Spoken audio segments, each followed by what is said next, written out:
Словно могучий магнит притягивает оно к себе людей разных возрастов и профессий.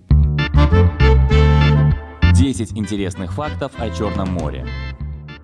Это окраинное море Атлантического океана, расположенное между Восточной Европой и Западной Азией, давно стало легендарным.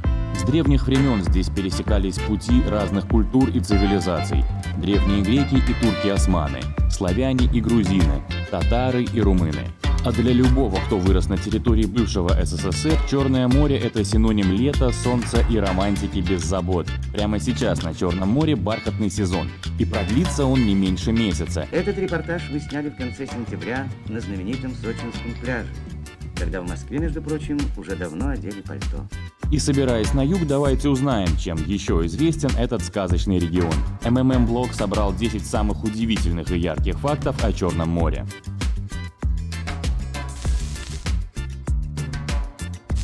Черное море не всегда было черным. На протяжении многих веков оно сменило несколько названий. Греческие мореплаватели в VI-V веках до нашей эры называли его Понт-Оксинский, что означает «негостеприимное море». Другие исторические названия Черного моря – Тымарун, Киммерийское, Ахшаэна, Скифское, Синее, Таврическое, Океан, Сурожское, Святое. Что касается происхождения современного названия, то по версии историков название Черное море Караген-Гиз водоему дали турки, когда пытались покорить население его берегов, но встречали яростное сопротивление. А по версии ученых-гидрологов Черное море, потому что любые металлические предметы, опущенные здесь на большую глубину, на поверхность поднимаются почерневшими. Причина – сероводород, которым насыщена черноморская вода на 200-метровой и более глубине. По одной из версий, ковчег того самого библейского Ноя по окончании потопа остановился на склонах горы Арарат в Турции, не так далеко от Черного моря. Кстати, именно тот потоп мог стать причиной образования Черного моря. По данным ряда геологов, 7000 лет назад оно было пресноводным озером, и лишь после подъема воды в Средиземном море, возможно, это и был тот самый потоп, в это озеро попала соленая вода. Таким образом, это самое молодое море на Земле. И, кстати, оно недосоленое. В воде содержится всего 18% соли вместо стандартных 35-36%. История путешествия аргонавтов из древнегреческой мифологии тесно связана с Черным морем. Спросите почему? Да потому что Колхида, где хранилось золотое руно, находилась на побережье Черного моря. Возможно, это лишь легенда, но на побережье моря до сих пор то там, то тут находят посуду, статуэтки, оружие, украшения древних греков. Черное море совсем не глубокое, максимальная глубина всего 2210 метров, средняя около 1240 метров. Обитают в морских пучинах 2500 видов морских животных, в основном это мелководные и прибрежные виды. Интересно, что в этом море нет опасных животных, кроме ската-хвостокола и морского дракончика, о них чуть позже. Черное море часто называют морем мертвых глубин. Дело в том, что на глубине более 150-200 метров вода перенасыщена сероводородом, и поэтому жизни там нет. Черноморский сероводород – следствие разложения остатков пресноводных животных того самого глубокого озера, на месте которого образовалось Черное море.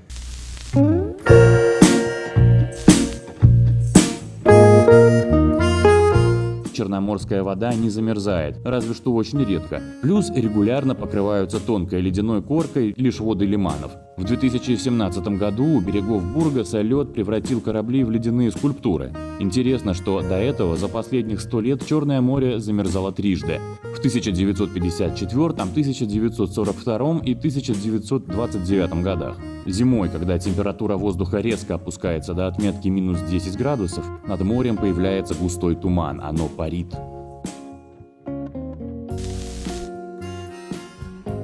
Теперь об опасностях Черного моря. Морской дракончик, похожая на змею, донная рыба с выпученными глазами и огромным ртом.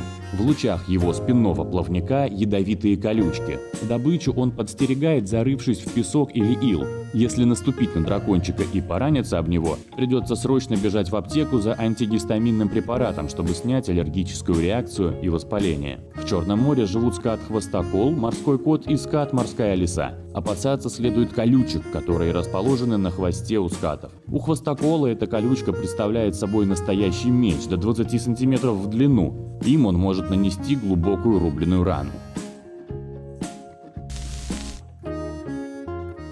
Загадочное сияние черноморской воде придают особые водоросли. Также здесь обитают крохотные светящиеся хищники – ногтелуки или ночесветки. Они будут светиться, даже если отфильтровать их из воды и высушить. За свечение отвечает вещество, которое ученые в честь повелителя ада Люцифера назвали люциферин.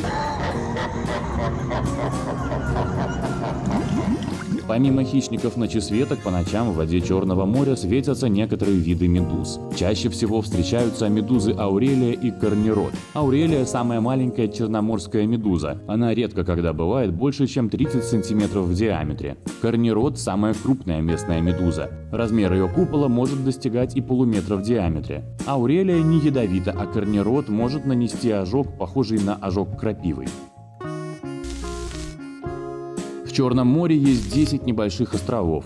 Принадлежат они Болгарии, Украине, Турции и Румынии. Также включает остров Снейк, который расположен недалеко от дельты Дуная. Остров Святого Томаса в Болгарии также известен наличием серых водяных змей, поедающих рыбу в водах, окружающих остров. Среди других примечательных островов в Черном море – Святая Анастасия, Болгария, Березань и Гирисун, Турция, Святой Цирик, Болгария и другие.